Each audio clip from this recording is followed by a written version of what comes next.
할렐루야. 부활하신 주님을 찬양합니다.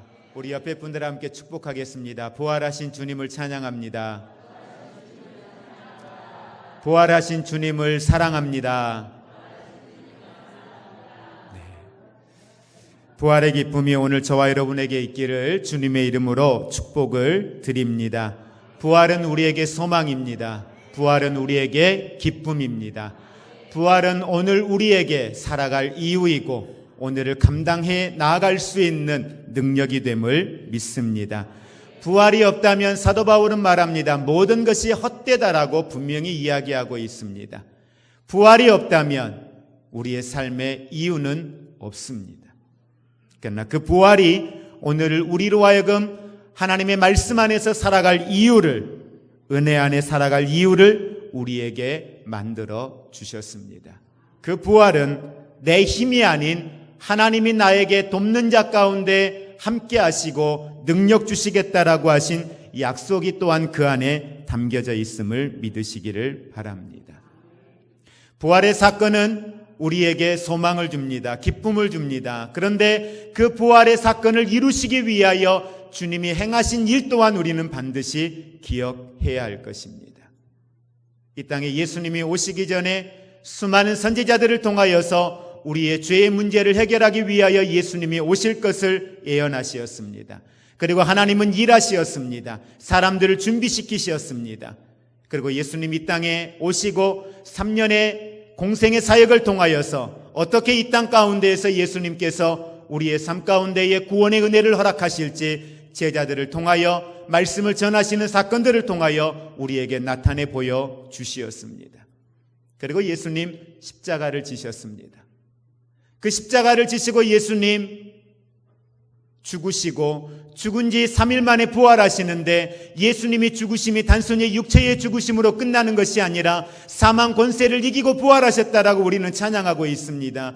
다시 말하면 예수님은 죽으시고 인간이 치루어야 할, 인간이 죄의 값으로 치루어야 할 그 음부의 권세의 자리에서 3일 동안 거하시면서 그 음부의 권세에서 고통당하시고 그 가운데에 흑암의 권세의 자리가 어떤 것인가를 아시고 주님은 그 3일 동안에 그 음부의 권세의 자리에서 다시 부활하신 줄 믿으시기를 바랍니다. 다시 말하면 우리들이 치루어야 할 그 죄의 값, 우리가 죽음으로 인하여서 죄의 값으로 인하여서 영원히 머물러야 할 그 음부의 권세의 자리에서 다시 부활하신 줄 믿으시기를 바랍니다. 그리고 우리에게 부활의 첫 열매가 되시었다. 다시 말하면 우리도 부활함을 믿으시기를 바랍니다. 우리도 다시 주님 앞에 설 그 휴거의 날이 있음을 믿으시기를 바랍니다. 고난과 상관없이 우리에게는 그 고난의 사건과 상관없이 예수 그리스도 안에서 주님 재림 이전에 이미 그 부활의 잔치에 참여함을 믿으시기를 바랍니다. 세상의 많은 사람들은 자신들의 죽음의 문제를 해결하기 위하여 과학의 힘을 빌려, 자연의 힘을 빌려 생명을 연장하는 일에 얼마나 많은 에너지를 쏟아붓는지 모릅니다. 우리 또한 예외는 아닐 것입니다. 지금보다는 좀 더 하루라도 더 삶을 살기 위하여 우리는 우리의 건강을 지키고 수없이 우리의 생명을 지키기 위한, 보존하기 위한 노력과 수고를 우리는 행하고 있습니다. 그럼에도 불구하고 이 땅에 태어났던 많은 사람들은 무덤이라고 하는 것을 통하여 결코 우리가 이 땅에서 영원할 수 없다라고 하는 죽음의 흔적을 남기고 세상을 떠나갑니다.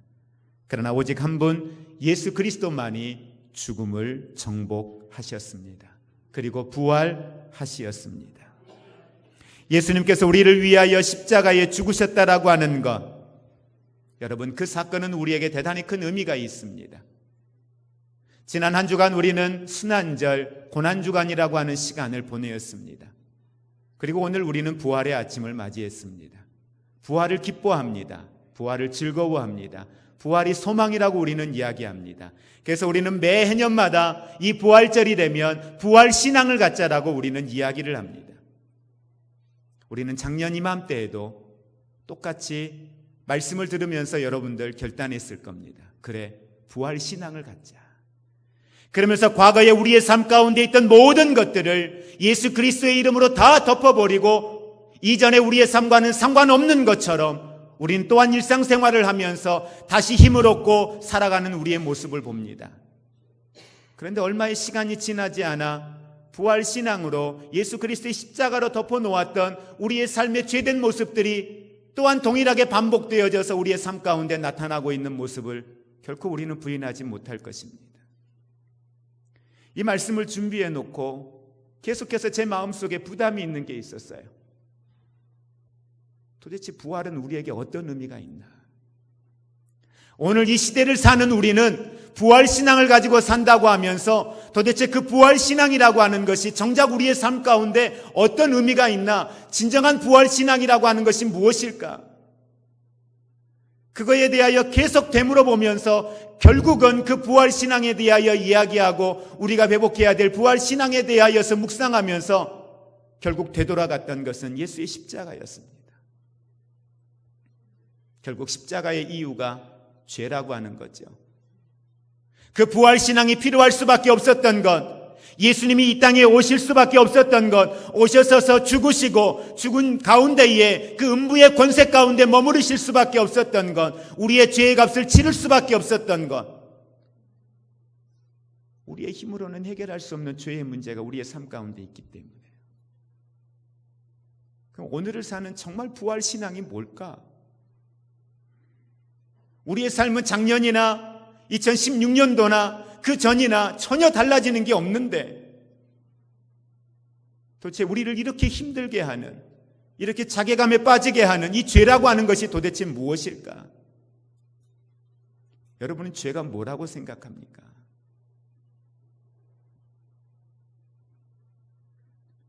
여러분은 죄와 어떤 싸움을 하고 계시나요?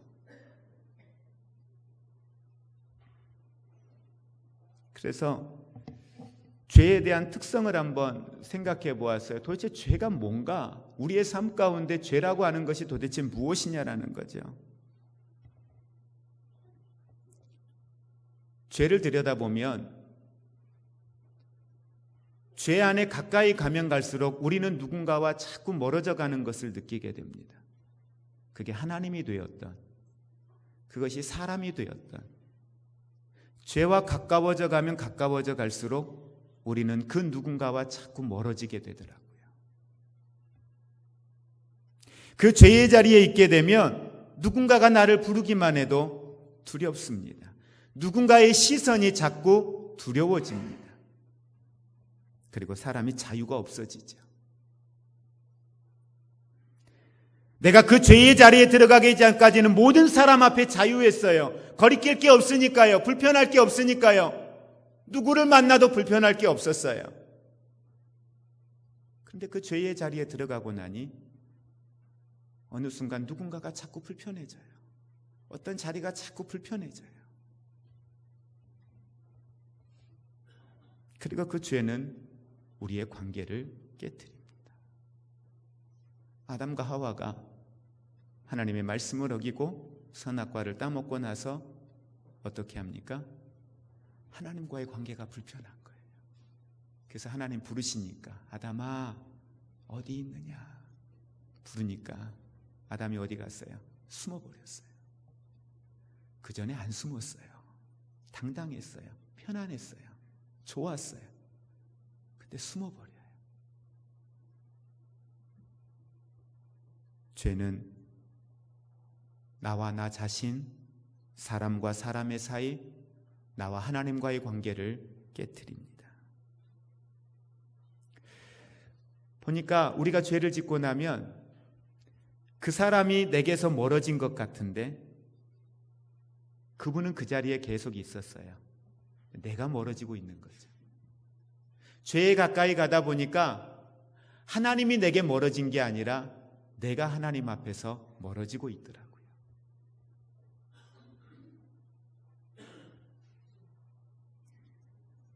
그러면서 어느 날부터 그 사람이, 하나님이 우리에게 두려움의 대상이 됩니다. 그리고 두려움의 그 대상이 우리에게 다가오는 것처럼 보여집니다. 그래서 죄는 항상 나 자신에게뿐만 아니라 사람에게뿐만 아니라 죄는 사람과 하나님 앞에 동시에 죄를 짓게 되더라고요. 그걸 어디에서 보면 우리가 가장 잘 알 수 있냐면 다윗이 우리아의 아내 바세바를 범하였을 때 분명히 그가 지은 죄는 누구에게 지은 죄예요? 우리아 장군 바세바 그에게 지은 죄예요. 그렇죠? 그런데 다윗의 고백을 통해서 보면 그 죄가 누구에게도 하나님께도 내가 범죄하였음을 고백합니다.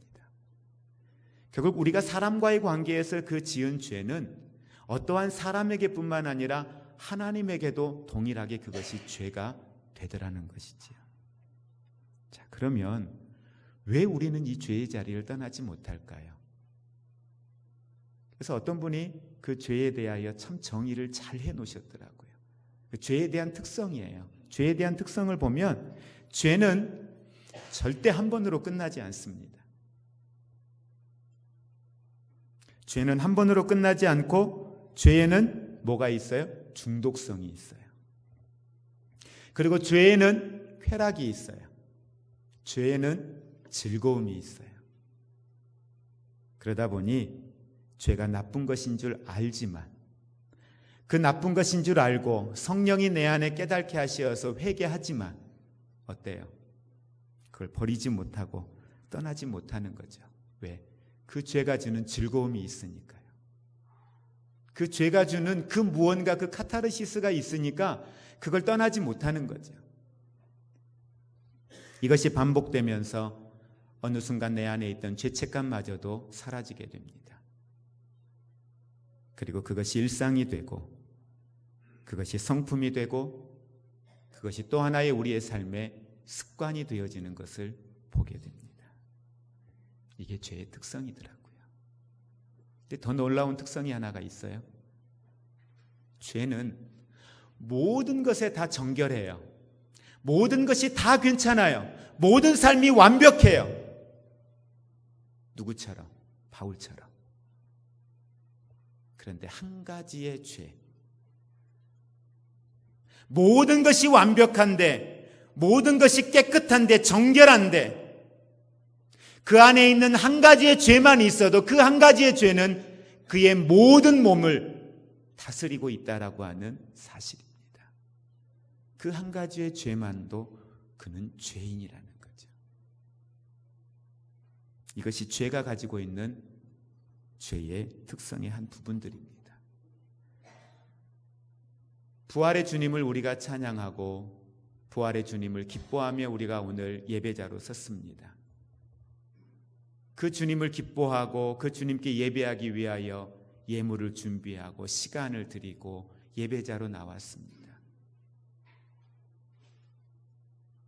그런데 우리 안에 이 불편함이 해결되지 못하고 있는 거예요. 이 죄에 대한 불편함이 우리의 삶에서 해결되지 못하고 끊임없이 이 삶을 끌고 가고 있는 거죠. 사탄은 그걸 너무 잘 알기 때문에 교묘하게 그것들을 사용하죠. 분명히 우리는 이 땅을 다스리는 죄의 권세 아래 있는 악한 영들로부터 이미 예수 그리스도 안에 거룩한 하나님의 자녀가 되었고 우리의 근원이, 우리의 삶이, 우리의 소속이 완전히 바뀌어진 인생임에도 불구하고 사탄의 그 유혹과 사탄이 우리를 향하여 공격해오는 그 공격에 대하여 대처할 능력을 잃어버리고 살아가고 있는 우리의 모습을 보는 겁니다. 오늘 우리만이 아닌 또 한 부류의 사람들이 절망과 좌절을 경험하고 두려움 속에 하루하루를 보내고 있는 사람들이 있습니다. 그게 바로 예수님의 제자들이었습니다. 우리의 선생이신 예수님을, 자연을 다스리시고 죽은 자를 살리시는 권세와 능력이 있는 그분을 십자가에 못 박아 죽게 한 저들이 우리를 과연 내버려 둘까? 이미 저들은 우리가 예수님의 제자인 걸 아는데, 예수와 함께 했던 걸 아는데 생명에 대해서 불편한 거예요. 미래에 대해서 불편한 거예요. 두려운 거죠.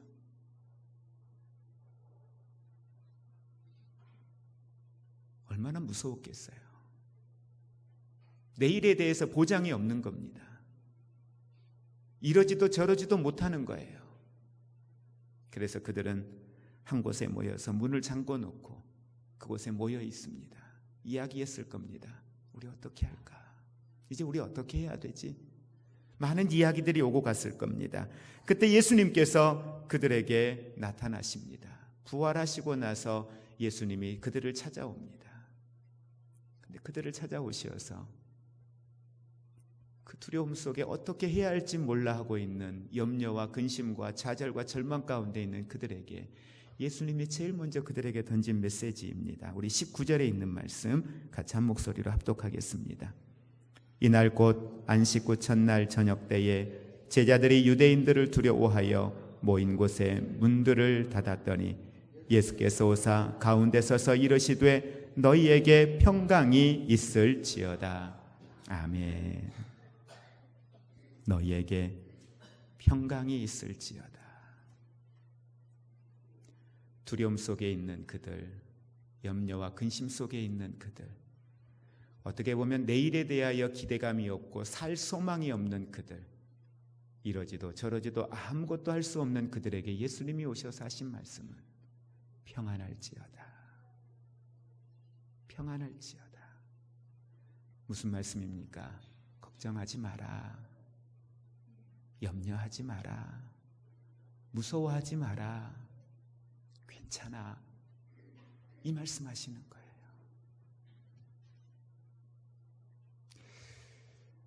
여러분, 이 말씀을 보면서 우리는 깨달을 수 있는 한 가지 중요한 게 있습니다. 정말 하나님이 우리를 향하신 마음이 어떤 마음인지요. 우리의 연약함과 죄됨을 너무도 잘 아시는 그분인데, 그런데 그분이 십자가 앞에서 예수 버리고 떠난 제자들인데, 모른다고 부인한 제자들인데, 십자가 앞에 흔적도 찾아볼 수 없었던 제자들인데 그들에게 오셔서 하신 말씀, 괜찮아. 걱정하지 마. 하나님의 사랑의 속성이 무엇인가를 우리는 예수님의 이 한마디를 통해서 알 수가 있는 거죠. 그 진정한 부활 신앙을 통하여 우리가 회복해야 될 건 우리의 삶 가운데 어떠한 문제가 있든지 어떤 근심이 있든지 그 죄의 값을 치르시고 우리를 위하여 부활하셨음에도 불구하고 끊임없이 반복되어지는 이 죄의 특성 때문에 때로는 그 죄가 우리의 삶의 습관이 되어져 있는 우리의 모습이지만 우리의 힘, 우리의 능력으로 해결할 수 없는 그 삶의 문제 앞에 있는 우리의 모습이지만 그런 우리에게 이 부활의 아침에 오셔서 주님이 하시는 말씀, 걱정하지 마라. 염려하지 마라. 아니 주님, 여기서 어떻게 염려가 안 됩니까? 주님 죽으시고 우리밖에 없는데요. 내 형편 아시죠? 내 힘으로 할 수 있는 것 다 해봤는 거 아시죠? 내 능력으로 할 수 없는 것 아시지요? 우리 반문할 거예요. 오늘 설교 말씀하면서 평안하라. 오늘 여러분들에게 예수 그리스도 안에서 평안하기를 축복합니다. 여러분들에게 축복할 때 여러분은 마음 한켠에 반문할 거예요. 네, 나도 평안하기를 원합니다. 나도 염려하지 않고 근심하지 않고 나도 기뻐하기를 원합니다. 그런데 내 삶이 그러지 않아요. 내 삶에 당신이 한번 들어와 보세요. 내 삶이 얼마나 꼬여 있는지, 얼마나 힘든지, 내 힘, 내 능력으로 해결할 수 없는 문제 앞에 내가 얼마나 고통스러운지. 당신이 나처럼 이런 삶을 당하고 있다면 평안할까요? 우린 반문할 거예요. 그래서 예수님이 제자들에게 부활하신 모습이 어떤 모습이? 영이 아니에요. 육체로 부활하셔서 그들 앞에 나가신 거예요. 만져봐라. 그리고 만져보고 그가 예수인지를 알았어요. 그들에게 확실한 소망을 주기를 원했습니다. 그들이 다시 잃어버렸던 평안을, 소망을 회복하기를 원하시었습니다. 이게 부활의 아침 예수님께서 제자들을 만나서 그들에게 주고자 하는 하나님의 축복이었습니다. 여러분이 어떤 삶의 가운데 있든지 세상적인 문제, 죄책감, 어떤 갈등, 고민, 염려, 불안, 좌절 가운데 여러분이 있든지 주님은 말씀합니다. 괜찮아. 걱정하지 마라. 내가 있잖아. 주님 말씀하시는 내가 있잖아.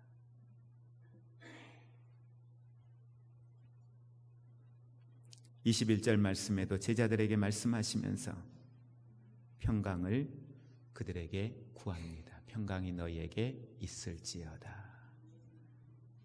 축복하고 있는 거예요. 이 평안의 복이 너희에게 있기를 축복한다고 우리에게 말씀을 하고 있습니다. 여러분, 이건 우리의 의지로 평안할 수 있다는 게 아니에요. 평강이 있을지어다라고 하는 건 주님의 명령이고 주님이 우리에게 축복하신 거예요. 여러분의 생각과 여러분의 감정으로 평안을 얻겠다가 아니라 여러분이 믿음으로 예수 그리스도를 받아들이면, 나의 주로 받아들이면, 인정하면 그 평안의 복이 여러분에게 임할 것이다라고 주님은 우리에게 말씀하고 있습니다. 그것까지도 은혜인 거죠. 생각으로 평안을 찾는다라 그러면 우리의 의지로 평안을, 내 스스로 심리적인 안정을 찾는 것밖에 안 되는 겁니다.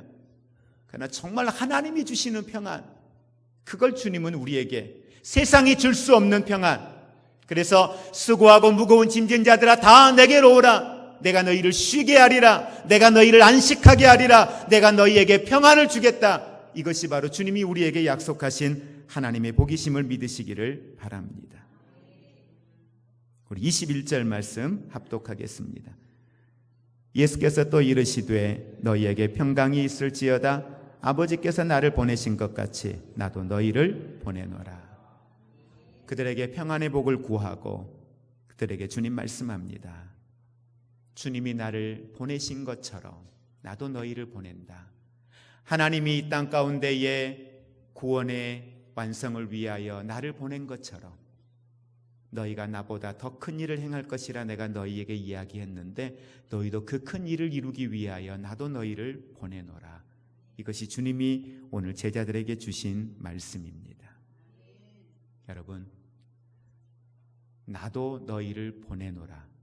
그럼 우리는 뭐예요? 보냄을 받은 자입니다. 무엇을 위하여? 일을 위하여. 어떤 일을 위하여? 하나님의 일을 위하여. 하나님의 일을 위하여 보냄을 받은 자, 그게 저와 여러분입니다.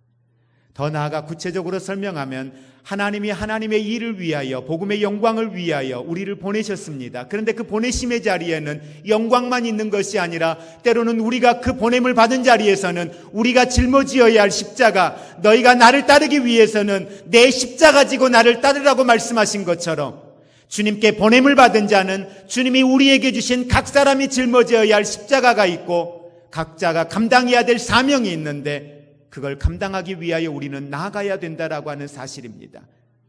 예수 믿는 사람으로 이 땅 가운데에서 그리스도의 이름으로 살기 위하여서 우리가 예수 믿는 것 때문에 감당해야 될 십자가, 내가 예수 믿는다는 것 때문에 당하여야 할 불이익들, 그것이 우리가 지어야 할 십자가입니다. 예수 믿는다는 것 때문에 당하여야 할 소외감들, 예수 믿는다는 것 때문에 당하여야 할 주변의 사람들로부터의 외면, 이것들이 우리가 또한 짊어져야 할 십자가의 한 모습일 것입니다. 그런데 감사한 것은 나도 너희를 보내노라. 이 말은 보내신 이가 있다는 거죠. 누가 보내신 거예요? 예수님이. 하나님이 우리를 보내시는 거죠. 보낼 때에는 그 안에 담겨져 있는 약속은 뭐예요? 보낸다라고 했을 때는 내가 책임져 줄게. 내 형편, 내 상황, 내 지식, 내 학식, 내 경험, 내 주변의 인맥, 모든 걸 아시는 그분이 나에게 가장 적절한 것으로 하나님이 사명을 주시어서 그 주어진 사명을 따라 우리의 주어진 삶의 현장 가운데서 하나님의 왕국, 복음의 확장을 위하여서 우리 각 사람에게 걸맞는 사명을 주신 줄 믿으시기를 바랍니다. 그래서 여러분 모두에게는 하나님이 보내신, 보냄을 받은 자임을 믿으시기를 바랍니다. 그리고 그 보냄에 합당한 능력과 권능을 하나님이 주신다는 사실을 믿으시기를 바랍니다. 그래서 이제는 우리가 주님을 배경 삼고 주님께 가치를 두고 살아갈 수 있기를 주님의 이름으로 축복을 드립니다. 여러분, 청년들이 때가 되면 군복무를 해야 됩니다. 군복무를 할 때에 국가에서 부르는 거죠. 국가의 부름을 받았어요. 너희가 젊을 때에 한 2년 정도 나라를 위하여서 수고해달라. 그래서 국가가 젊은이들을 불렀어요. 국가가 부르니까 어때요? 먹는 거, 입는 거, 모든 것을 어디에서 책임져 줘요? 국가가 책임을 지어줍니다. 아파요. 국가에서 고쳐주어요. 다쳤어요. 입원하게 하고 치료해주는 모든 것들을 어떻게 해요? 국가에서 책임져 주어요. 왜? 국가가 불렀으니까. 국가의 부름을 받고 나아갔으니까. 국가의 부름 앞에도 그 한 사람을 위하여 국가가 책임져 주고, 그걸 책임져 주기 위해서 국가에서는 어때요? 예산을 만들잖아요. 국회에서 예산을 만들고, 그래서 그 만들어진 예산을 가지고 군복무를 하고 있는 부름을 받은 자들을 위하여 더욱더 나은 복지와 혜택을 주기 위하여서 노력하고 있잖아요. 우리도 영적 군사로 하나님께 부름을 받았습니다. 부름을 받았으니 하나님은 여러분을 통하여 각 사람이 가지고 있는 재능과 은사와 능력에 따라 배치를 할 겁니다. 적절한 곳에 배치할 거예요. 그리고 그곳에서 일하게 할 겁니다. 그리고 하나님은 영광을 받으실 줄 믿습니다. 하나님의 나라를 확장해 갈 줄 믿습니다. 자, 여기서 끝나버렸다면, 이 말씀까지 하고 주님이 끝나버렸다면 우리는 아무것도 할 수 없어요. 네, 알겠습니다, 주님. 그럴게요. 거기까지. 그 후에 우리는 계속해서 우리 스스로가 하면 할수록, 이 말씀대로 뭔가를 하려고 하면 할수록 좌절과 절망, 어떤 큰 절벽에 부딪히게 될 거예요. 할 수 없어. 어떻게 하라는 거야 도대체? 이 상황에 부딪히게 될 거예요. 근데 22절 말씀에 같이 합독합니다. 이 말씀을 하시고 그들을 향하여 숨을 내쉬며 이르시되 성령을 받으라. 아멘. 평안을 구하고 우리에게 나도 너를 보낸다라고 말씀하신 그 주님이 이 일을 위하여서 너희가 성령을 받으라 라고 우리에게 말씀을 하고 있습니다. 이 말씀이 너무 감사한 것은 성령을 받으라고 하는 것은 성령을 주겠다는 거죠. 성령을 우리에게 약속하신 겁니다. 주겠다고 약속하신 이 말씀이 여기에 담겨져 있는 거예요. 성령을 주겠다고 하는 것은 너희의 힘과 너희의 능력이 아니라 내가 힘 주겠다, 내가 능력 주겠다, 내가 그 평안을 주겠다라고 하는 하나님의 약속임을 믿으시기를 바랍니다. 성령 받은 사람만이 이 부름에 합당한 보냄을 받은 자로서의 삶을 살아갈 수 있다는 사실을 믿으시기를 바랍니다. 이 성령을 받은 사람만이 하나님의 나라의 확장을 위하여서 일할 수 있다는 사실을 믿으시기를 바랍니다. 성령을 받을 때만이 우리 안에 회개의 영이 임하고 성령을 받을 때만이 내 안에 하나님이 나의 주되심을 고백할 수 있습니다. 에스겔서 37장 말씀에 보면 골짜기에 마른 뼈들이 살아나는 사건을 우리는 너무도 잘 알고 있습니다. 하나님의 생기, 하나님의 성령이 뼈들에게 들어가 그 뼈들에게 생기가 들어감으로 살이 붙고 힘줄이 붙고 살아나서 큰 군대를 이루었다라고 이야기를 하고 있습니다. 이것이 바로 성령입니다. 저는 이 시간 예배하는 우리의 예배 가운데에 이 성령의 바람이 불기를 주님의 이름으로 축복을 드립니다. 여러분 안에 하나님의 성령이 임하면 할 수 있는 힘과 능력과 권능을 얻게 되실 것입니다. 이 성령이 임하면 여러분 안에 하나님이 주시는 평안의 복이 임하게 될 것입니다. 이 성령이 여러분에게 임하면 여러분의 삶 가운데에 놀라운 하나님의 능력의 역사들을 체험하는 축복의 주인공이 될 줄로 믿습니다. 그러면서 성령이 임하면 우리의 삶 가운데 나타내야 될 구체적인 하나님의 행함을 우리에게 한 가지를 말씀해 줍니다. 23절입니다. 너희가 누구의 죄든지 사하면 사하여질 것이요 누구의 죄든지 그대로 두면 그대로 있으리라. 이 말씀 속에 담겨져 있는 놀라운 하나의 축복의 메시지가 있습니다. 그게 뭐냐면 내가 너희를 용서했다는 거예요. 내가 너희를 용서했다. 주님이 우리 용서하셨다는 거예요. 그러니 너희도 누구의 죄든지 용서하라고, 긍휼히 여기라고 우리에게 말씀합니다. 정죄하지 말고 긍휼히 여겨라, 용서해라. 그것이 바로 성령의 사람이다. 이걸 우리에게 말씀합니다. 근데 우리가 설교 말씀을 듣다 보면 가끔 우리들 스스로가 이렇게 부딪힐 때가 있어요. 그게 뭐냐면, 알겠는데, 그래 그렇게 살아야 되는 것 알겠는데 왜 안 될까? 왜 이렇게 힘들까? 근데 그걸 우리는 그렇게 살아갔던 사람들의 삶을 들여다보면 도대체 어떻게 그분들은 그렇게 살 수 있었을까를 들여다보고 그런 간증을 들여다보면서 나타나는 공통된 특징이 있어요. 그게 뭐예요? 그 안에 그 의지와 그 능력이 아니라, 자기의 힘이 아니라 성령의 충만함을 받으니 그게 가능하더라는 거죠. 그러니까 여러분, 절대 우리가 그리스도인으로서의 삶은 우리의 의지와 능력으로는 불가능합니다. 아니, 안 돼요. 이건 뭐라 그랬어요? 그리스도인의 삶은 영적인 거예요. 하나님의 일은 영의 일이에요. 그 영의 일을 육신을 입고 있는 우리가 우리의 힘, 우리의 능력으로 안 돼요. 근데 하나님은 우리에게 예수 그리스도를 믿음으로 말미암아 하나님의 형상, 하나님의 모양을 회복시켜 주시었죠. 그게 뭐예요? 하나님의 자녀의 그 권세를 회복시켜 주셨단 말이에요. 그렇죠? 근데 누가 그 권세를 사용할 수 있느냐? 우리에게 있어요. 그 영적 권세가 여러분에게 있어요.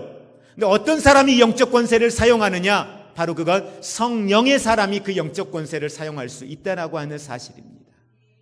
믿음으로 선포하고 나아갈 때 그 영적 권세가 여러분의 삶 속에서 나타나는 하나님의 능력이 될 줄로 믿습니다.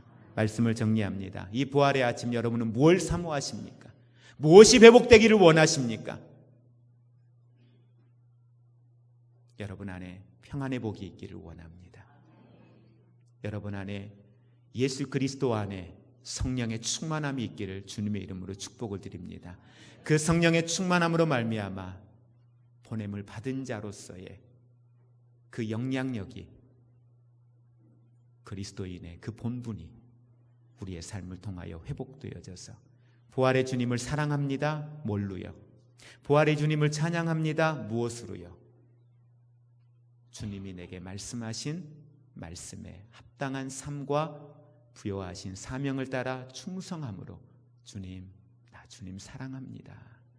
이 사랑을 우리의 삶을 통하여 드러내는 거룩한 성도의 삶이 있기를 주님의 이름으로 축복을 드립니다. 이제는 우리 주 예수 그리스도의 은혜와 하나님 아버지의 사랑하심과 성령님의 교통하심이, 부활의 첫 열매 되신 주님 사랑합니다. 주님을 사랑합니다. 주님을 찬양합니다. 내 삶을 통하여 주님을 사랑함을 구체적인 능력 있는 그리스도인의 삶으로 하나님의 속성을 드러내며 주의 영광 드러내며 살아가기로 소원하고 결단하는 하나님의 사람들 위해, 저들 가정 위해, 우리의 삶과 한 주간 우리의 만남들 위해 이제로부터 영원토록 함께 있을지어다.